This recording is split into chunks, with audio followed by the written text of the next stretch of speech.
The morning sun filtered through the hospital windows as William sat beside Kate's bed, holding her hand with the same gentle touch he had used on their wedding day 25 years ago. Her once vibrant auburn hair now lay thin against the white pillow, but her eyes still sparkled with that mischievous light that had first captured his heart in college. Kate squeezed his fingers weakly, a small smile playing on her lips. "Do you remember our first date?" she whispered, her voice barely audible above the steady beeping of the machines surrounding them. William's throat tightened as memories flooded back. They had been just 20 years old, nervous college students who had bumped into each other at the campus library. He had been struggling with his economics textbook when she appeared beside him, offering to help with a warm smile that made his heart skip a beat. "You wore that blue dress," William said softly, bringing her hand to his lips, "and you laughed so hard at my terrible jokes that you snorted, and then you were so embarrassed." Kate's eyes crinkled with amusement despite her exhaustion. "You were trying so hard to impress me with your knowledge of economic theory, but you kept mixing up your facts. I thought you were either very nervous or not very bright." "Turns out it was both," William chuckled, though tears threatened to spill from his eyes. "I was terrified you'd see right through me and realize I was just a regular guy who happened to fall head over heels for the smartest, most beautiful girl on campus." The room fell into a comfortable silence as they both retreated into their shared memories. Kate had been pursuing her degree in literature while William studied business. They came from completely different worlds. She was the daughter of a small-town librarian, while he came from a wealthy family that owned several successful companies. None of that had mattered when they were together, though. In each other's company, they were just two young people discovering love for the first time. Their courtship had been filled with simple pleasures, long walks across campus, sharing textbooks in the library, cheap dinners at the local diner where they would talk until closing time. William remembered how Kate would get excited about a particular poem or novel she was studying, her whole face lighting up as she explained the deeper meanings and symbolism. He would listen, completely mesmerized, not just by her intelligence, but by her passion for life. "Tell me about the day you knew," Kate said suddenly, pulling him back to the present. William knew exactly what she meant. There had been a specific moment when he realized he wanted to spend the rest of his life with her. It hadn't been during some grand romantic gesture or perfect sunset. Instead, it had been a Tuesday afternoon in November during their junior year. Kate had been sick with the flu, confined to her tiny dorm room with a fever and a terrible cough. William had shown up with homemade chicken soup that his roommate's girlfriend had taught him to make, along with her favorite tea and a stack of magazines. He had planned to drop everything off and leave her to rest, but Kate had looked so miserable and alone that he couldn't bring himself to go. He spent the entire day taking care of her, bringing her tissues, making sure she stayed hydrated, and reading aloud from one of her literature textbooks when she couldn't focus on the words herself. At one point, she had fallen asleep with her head on his shoulder, and as he sat there listening to her congested breathing, he realized he wanted to take care of her for the rest of his life. "You looked terrible," William said with a gentle smile. "Your nose was red, your hair was a mess, and you kept making these little sniffling sounds. But I sat there thinking you were the most beautiful thing I'd ever seen, and I knew I was completely done for." Kate laughed softly, though it quickly turned into a coughing fit. William immediately reached for the water glass on her bedside table, helping her take small sips until the coughing subsided. "The nurses keep telling me I need to rest more," Kate said once she caught her breath. "But I don't want to waste any time sleeping when I could be talking with you instead." William's heart clenched at her words. The doctors had been clear about Kate's condition. The cancer had spread too far, and treatments were no longer working. They had maybe weeks left together, possibly less. Every moment had become precious, every conversation a treasure to be saved and remembered. "Do you regret any of it?" Kate asked suddenly, her voice taking on a more serious tone. "The life we built together, I mean. You could have had anyone, William. Someone from your social circle, someone who could have helped your family's business, someone who—" "Stop," William interrupted gently but firmly. "Don't you dare finish that sentence. You gave me the best 25 years of my life. You gave me our children, our home, our adventures. You made me a better man than I ever could have been without you." Their 3 children, Emma, James, and little Sarah, had been the lights of their lives.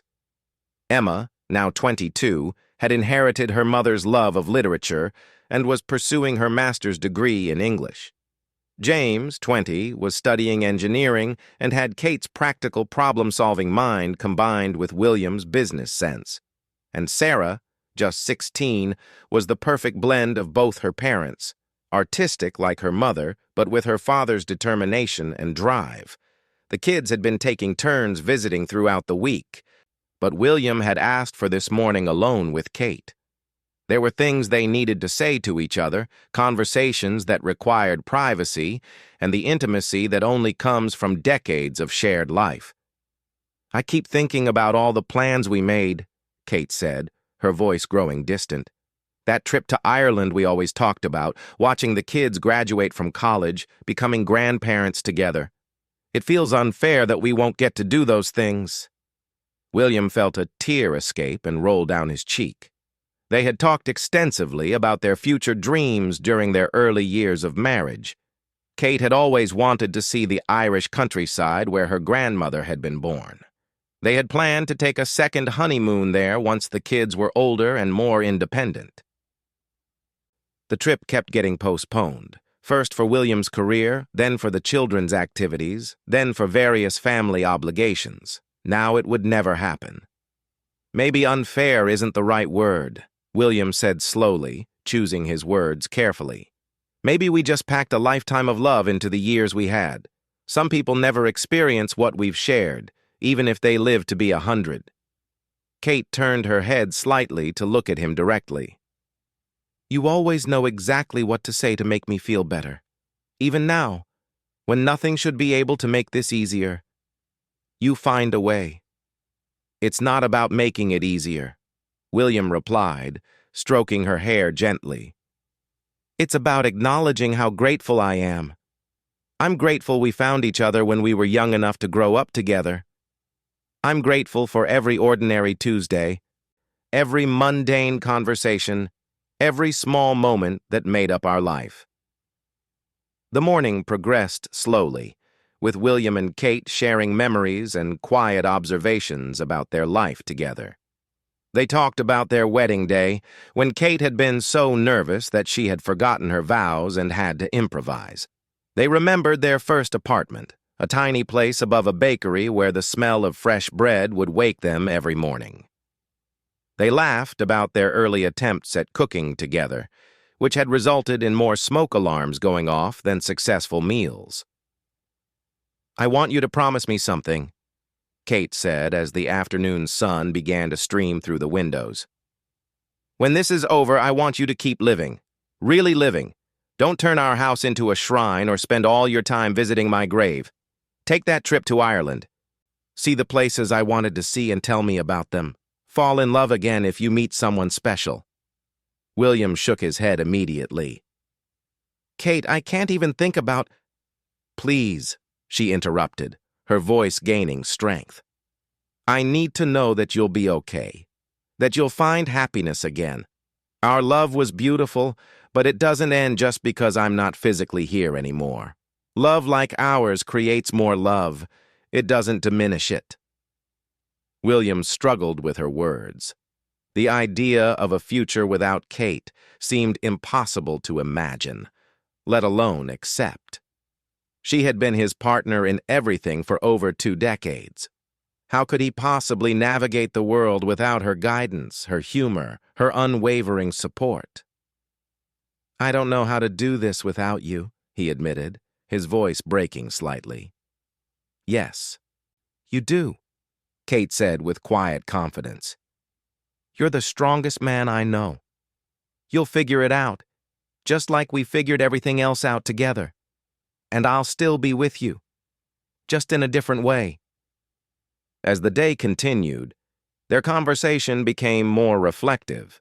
They talked about the values they had tried to instill in their children, the legacy they wanted to leave behind. Kate made William promise to tell their kids specific stories about their courtship and early marriage, stories that painted a picture of young love and hope for the future. "I want Emma to know about the time you serenaded me outside my dorm window," Kate said with a weak smile. "Even though you can't carry a tune and the resident advisor threatened to call security, I want James to know that real love means showing up for the boring stuff, not just the romantic gestures. And I want Sarah to understand that the best relationships are built on friendship first." William nodded, committing every word to memory. These conversations would become treasures he would carry with him, wisdom from Kate that he could pass on to their children when they needed guidance in their own relationships. The afternoon slowly turned to evening, and William could see that Kate was growing tired despite her efforts to stay alert. The medication was making it harder for her to focus, and her responses were becoming shorter and more spaced out. "Why don't you rest for a while?" William suggested gently. "I'll be right here when you wake up." "Will you sing to me?" Kate asked, her eyes already beginning to close. "That song from our wedding? I know you hate singing, but—" William didn't hesitate. In a soft, quiet voice, he began to sing "At Last" by Etta James, the song they had danced to at their wedding reception. His voice cracked with emotion, but he continued through every verse, watching as Kate's breathing became deeper and more peaceful. As she drifted off to sleep, William remained in the chair beside her bed, holding her hand and thinking about the remarkable woman he had been privileged to love. Tomorrow would bring new challenges and difficult conversations with the children about what was coming. But tonight, in this quiet moment, he simply sat with his wife and marveled at the life they had built together. The next morning brought an unexpected surge of energy for Kate. When William arrived at the hospital with fresh coffee and her favorite muffins from the bakery near their home, he found her sitting up in bed, more alert than she had been in days. The nursing staff seemed surprised by her improvement, though they cautioned William that these brief periods of clarity and energy were common in the final stages. "Good morning, handsome," Kate greeted him with a smile that reminded him of their early dating years. "I've been thinking all night about what I want to do today." William set down the coffee and muffins, raising an eyebrow with curiosity. "Oh? And what's that?" "I want to see the kids, but not here in this room with all these machines and hospital smells. I want to go home for a few hours. I want to sit in our kitchen and have coffee at our table and pretend, just for a little while, that everything is normal." The request caught William off guard. The doctors had been clear that Kate shouldn't leave the hospital, that she needed constant monitoring and immediate access to medical care. But as he looked at her hopeful expression, he found himself considering possibilities. "Let me talk to the doctors," William said carefully. "Maybe we can work something out." After an hour of discussions with medical staff and signing multiple release forms, William was wheeling Kate out of the hospital in a wheelchair, a portable oxygen tank secured to the side, and a bag full of medications in his lap. The doctors had agreed to a 4-hour visit home, with strict instructions to return immediately if Kate experienced any distress. The drive home was quiet but filled with anticipation. Kate stared out the window at familiar sights, the grocery store where they had shopped for 20 years, the park where they had taken the children when they were small, the coffee shop where she and William still met for breakfast every Sunday morning. Everything looked exactly the same, yet felt completely different now. Their house sat on a quiet street, lined with maple trees that were just beginning to turn brilliant shades of red and gold. William had kept the lawn meticulously maintained and the garden beds weeded. though Kate could see that some of her beloved flower beds were looking a bit neglected. She made a mental note to ask Emma to take over the garden care. Their daughter had inherited Kate's green thumb and love of growing things. "It looks exactly the same," Kate observed as William helped her from the car to the wheelchair. "I was worried it might feel different somehow." "I've been keeping everything just as you left it," William admitted. "Even your coffee mug is still in the dishwasher from the morning before your last hospital admission.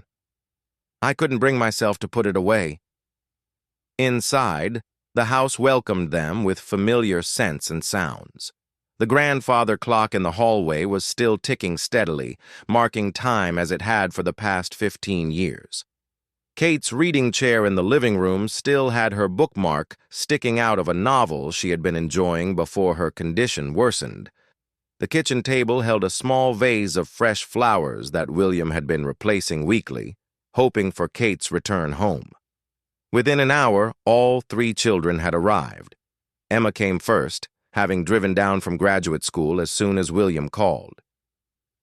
She burst through the front door with tears in her eyes, immediately rushing to embrace her mother. "Mom, you look so much better," Emma said, though her voice wavered with emotion. "I've missed you so much." James arrived shortly after with Sarah, whom he had picked up from high school. The family gathered in the kitchen around the familiar wooden table where they had shared thousands of meals together.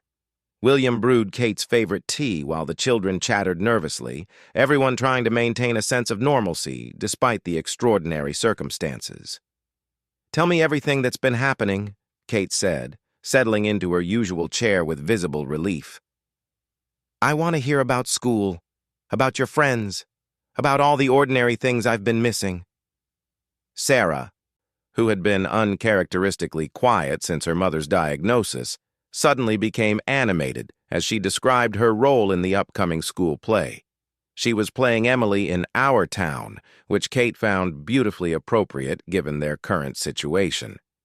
James talked about his engineering projects and a girl he had been dating but had been too nervous to mention earlier. Emma shared her excitement about her thesis on contemporary women's literature and her plans for a PhD program. As the afternoon progressed, Kate seemed to drink in every word, every laugh, every small family moment she had been missing during her hospital stays. She asked detailed questions about their daily routines, their hopes and concerns, their plans for the future. William watched from across the table, amazed by her ability to focus completely on each child, giving them her full attention despite her obvious fatigue. "I have something for each of you," Kate announced when there was a lull in the conversation. She had been planning this moment for weeks, working with William to prepare special gifts during her brief periods of energy. For Emma, she had compiled a collection of her favorite books, with handwritten notes in the margins, explaining why each one had been meaningful to her. Many were books they had discussed together over the years, stories that had shaped Kate's understanding of life and love. "I want you to have these," Kate said, watching Emma carefully examine each book. "Someday when you have your own children, you can share these stories with them and tell them about their grandmother who loved books almost as much as she loved her family." James received a leather-bound journal filled with Kate's thoughts about what it means to be a good man in the world. She had written about qualities she admired in his father, lessons she had learned about integrity and kindness, and hopes she had for James's future relationships and career. "You're growing into such a wonderful young man," Kate told him, her voice thick with emotion. "I want you to know how proud I am of the person you're becoming. This journal has all the advice I wish I could give you over the years to come." For Sarah, the youngest and perhaps the one who would miss her mother most acutely, Kate had created a memory box filled with photographs, letters, and small mementos from Sarah's childhood.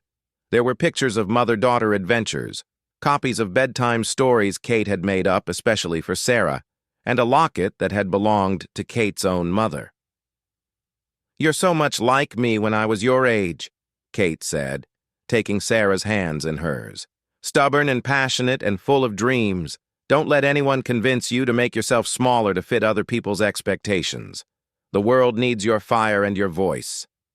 By this point, all three children were crying openly, no longer trying to maintain the facade of strength they had been struggling to uphold. The reality of what was happening had settled over the kitchen like a heavy blanket, but somehow it felt appropriate to acknowledge their grief together in this space where they had always been honest with each other. "I need you all to promise me something," Kate continued, her voice becoming stronger despite her obvious exhaustion. "I need you to take care of each other and take care of your father. You're going to be a family without me soon, and that family will look different than what we've always known. But you'll still be connected by love and by all the memories we've built together." William found himself struggling to maintain his composure as he watched his wife say goodbye to their children. This was perhaps the most difficult part of Kate's illness, not just the prospect of losing her, but watching her have to leave the children while they still needed her guidance and presence. Emma, ever the responsible eldest child, spoke first. "Mom, we promise we'll look out for each other, and we'll make sure Dad doesn't become a hermit or live on takeout food forever." This brought a small smile to Kate's face. "Your father is actually a better cook than he pretends to be. He just likes being taken care of. But yes, please make sure he continues to have people in his life and doesn't isolate himself." James, who had been quiet throughout much of the emotional exchange, suddenly stood up and moved to embrace his mother tightly. "I'm scared, Mom. I don't know how to do this without you." "Oh, sweetheart," Kate whispered, holding him as tightly as her weakened state allowed. "Being scared is completely normal. I'm scared too. But scared doesn't mean incapable. You're all so much stronger and more resilient than you realize right now." Sarah, who at 16 was still young enough to need her mother's guidance through so many life transitions, climbed onto Kate's lap despite being almost too big for such gestures. "Will you write me letters for my graduation? For when I go to college? For my wedding someday?" William saw Kate's eyes fill with fresh tears at this request. She had thought of this herself, had actually been working on letters for future occasions during her hospital stays. But hearing her youngest daughter voice the same need made the enormity of what they were all losing feel suddenly more real. "I've already started writing them," Kate admitted. "Dad has a whole collection of letters for different occasions, graduations, birthdays, first heartbreaks, accomplishments. I can't be there for all the moments I want to be there for, but I wanted to find a way to still offer you guidance and love when you need it." The revelation that Kate had been planning for her absence in such detail brought fresh waves of emotion from the children. William had helped her with the project, providing insights about timing and what kinds of situations might arise. It had been both heartbreaking and beautiful to watch Kate pour her love and wisdom into words that would have to suffice when she could no longer offer comfort in person. As the afternoon grew late, William reluctantly began preparing for their return to the hospital. The 4 hours they had been granted were nearly over, and Kate was visibly tiring despite her determination to make the most of their time at home. "Before we go back," Kate said, "I want to take one more walk through our house. I want to remember every room exactly as it is right now." William helped Kate from the wheelchair, supporting her weight as they moved slowly through the home they had shared for nearly 2 decades. In the living room, they paused by the mantelpiece covered with family photographs spanning their marriage. Wedding pictures, baby photos, vacation snapshots, and school portraits told the story of their life together in chronological order. "Look how young we were," Kate marveled, pointing to their wedding photo. "We thought we knew everything about love, but we had no idea how much deeper and more complex it would become." In the master bedroom, Kate sat on their bed for several minutes, running her hands over the familiar quilt her mother had made as a wedding gift. The room smelled like the lavender sachets Kate kept in the dresser drawers, and William realized he would never again experience that scent without thinking of this moment. "I want you to know," Kate said quietly, "that I've been completely happy with the life we built together. Even knowing how it ends, I wouldn't change anything about our story. We've been incredibly lucky." The children gathered around as William helped Kate back into the wheelchair for the return trip to the hospital. Their brief afternoon at home had been exactly what Kate had hoped for. A return to normalcy that allowed her to be wife and mother one more time in the space where those roles had defined her daily life for so many years. As they drove away from the house, Kate turned for one last look at the place where she had been happiest. The maple trees in the front yard swayed gently in the evening breeze, and warm light glowed from the windows where her family would continue making memories without her. "Thank you," she whispered to William as they pulled into the hospital parking lot. Today was perfect. The final week arrived with unexpected gentleness. Kate's condition had stabilized somewhat after their day at home, as if their afternoon together had given her the peace she needed to approach what was coming. The children took turns staying overnight at the hospital, creating a constant presence of family around her bed. Word of Kate's situation had spread quietly through their community. The hospital staff mentioned that flowers and cards had been arriving daily from friends, colleagues, former students, and neighbors whose lives Kate had touched over the years. William was amazed by the number of people who wanted to express their gratitude for Kate's kindness, her willingness to help others, and the positive impact she had made in their lives.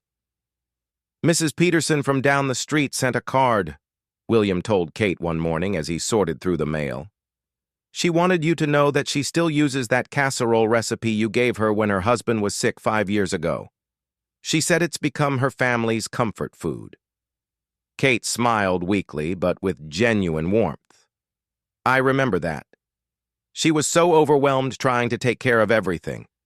Such a small thing to share a recipe, but I'm glad it helped." This was quintessential Kate. She had always been the person who showed up with a meal when someone was sick, who remembered birthdays and anniversaries, who offered to help without being asked. William realized that part of what made saying goodbye so difficult was that the world was losing someone who made it measurably better through countless small acts of kindness. Dr. Martinez, Kate's oncologist, had been preparing the family for what to expect in the final days. Kate's breathing was becoming more labored, and she was sleeping for longer periods. The medical team had transitioned to comfort care, focusing on keeping her pain-free and peaceful, rather than pursuing any aggressive treatments. "How will we know?" William had asked during a private conversation with the doctor. "How will we know when it's time?" "Often, patients seem to wait for something," Dr. Martinez explained gently. "They wait for family members to arrive, for important conversations to happen, for permission to let go. Your wife has been fighting this illness with remarkable strength, but she may be ready to rest once she feels confident that her family will be okay." William understood what the doctor was suggesting. Kate had always been the caretaker of their family, the one who worried about everyone else's well-being before her own.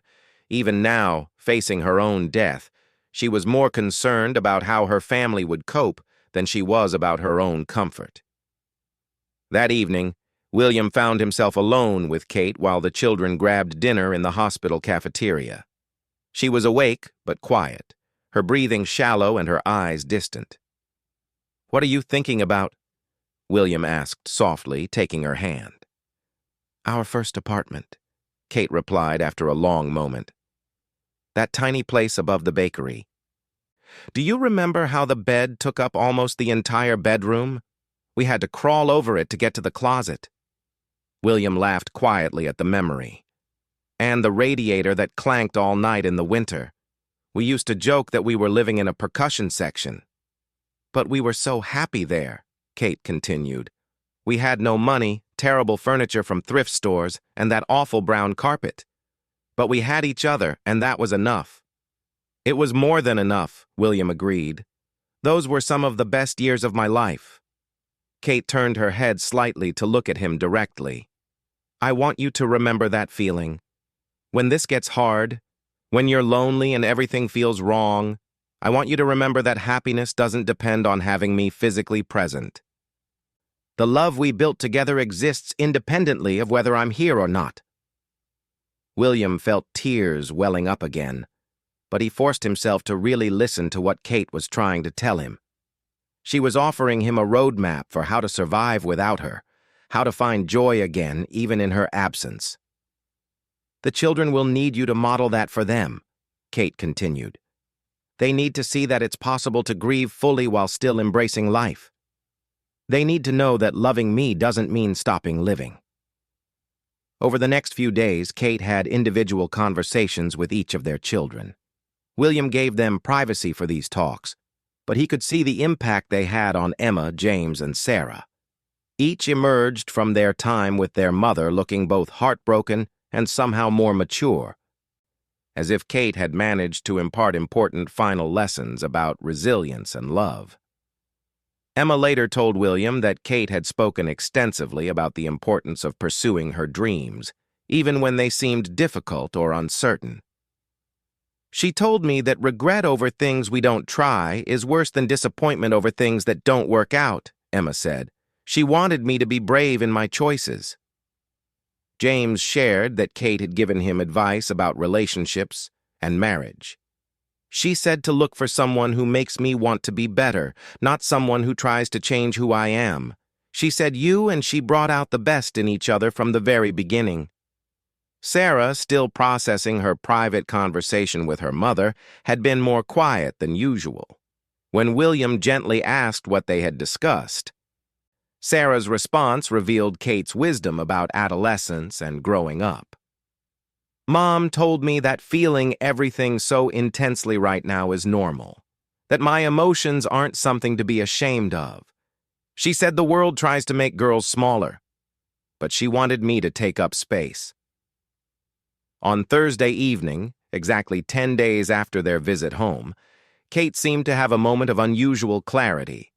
She had been sleeping most of the day, but around sunset, she opened her eyes and appeared more alert than she had been in days. Is everyone here? She asked, her voice barely above a whisper. William looked around the room. All 3 children were present, along with Kate's sister, who had driven in from another state that morning.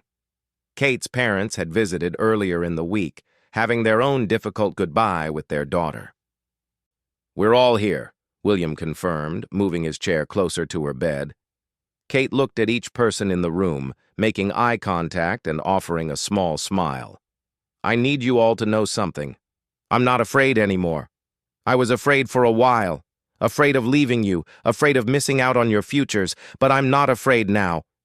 Her voice was weak but determined, as if she was using her remaining energy for this final conversation. I'm grateful. Grateful for every day we had together. Grateful for the love we shared. Grateful that I got to be wife to William and mother to you 3. Not everyone gets to experience love like this. William felt his composure beginning to crack, but he forced himself to stay strong for Kate's sake. She needed to say these things. And he needed to let her speak without being overwhelmed by his own grief. I want you to take care of each other, Kate continued. But more than that, I want you to live fully. Take risks, fall in love, travel to new places, try things that scare you. Don't spend so much time missing me that you forget to embrace whatever comes next in your own lives. Sarah, who had been holding her mother's other hand, spoke through her tears. How do we do that, Mom? How do we just keep living when you're not here? Kate's eyes softened as she looked at her youngest daughter. You put one foot in front of the other day after day. Some days will be harder than others. But you'll find that gradually, the grief becomes less sharp and more like a gentle ache. And eventually, you'll be able to remember our time together with more happiness than sadness. She paused to rest, her breathing becoming more labored with the effort of speaking. William wanted to tell her to save her energy, but he sensed these words were important to her, perhaps the most important thing she would ever say to them. "Love doesn't end when someone dies," Kate whispered.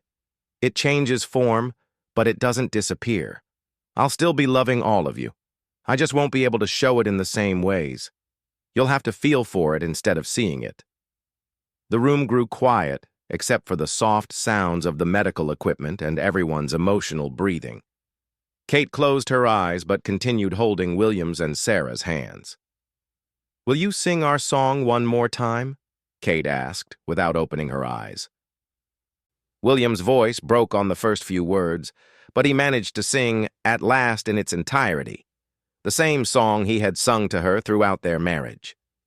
Emma, James, and Sarah joined in softly on the chorus, creating a gentle harmony around Kate's bed.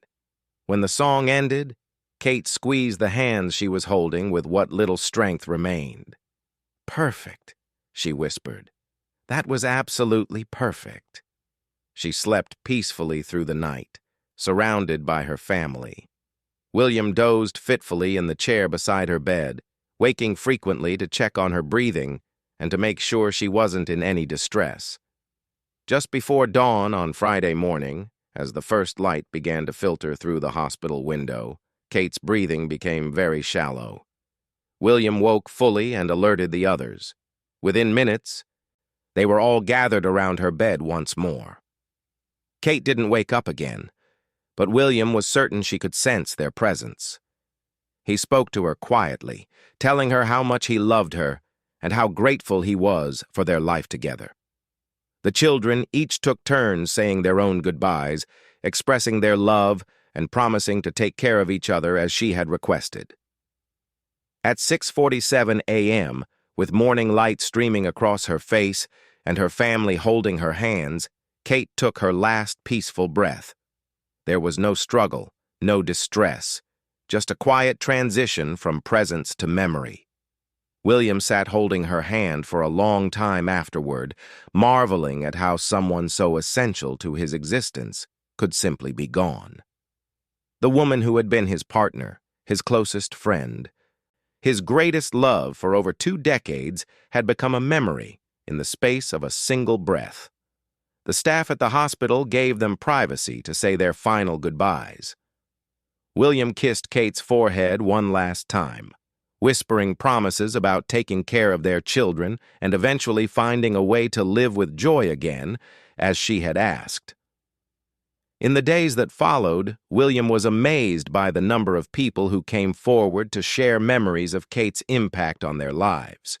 The church was overflowing for her memorial service, filled with former students who credited her with inspiring their love of literature, neighbors whose lives she had touched through her kindness, and family friends who had been sustained by her unwavering support during their own difficult times. Emma spoke at the service about her mother's passion for books and learning. James shared memories of Kate's practical wisdom and her ability to solve any problem with creativity and determination.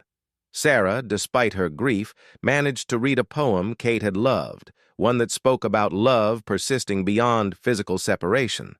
William found comfort in hearing these stories, in understanding that Kate's influence would continue rippling outward through all the lives she had touched. Their love story had ended, but the love itself would continue in their children, in the values Kate had instilled, and in the countless small kindnesses she had modeled for others. 3 months later, William finally opened the box of letters Kate had written for future occasions. The first one was addressed to him and marked, "For when you're ready to start living again." In it, she reminded him of their young love in that tiny apartment above the bakery and challenged him to find that sense of possibility again.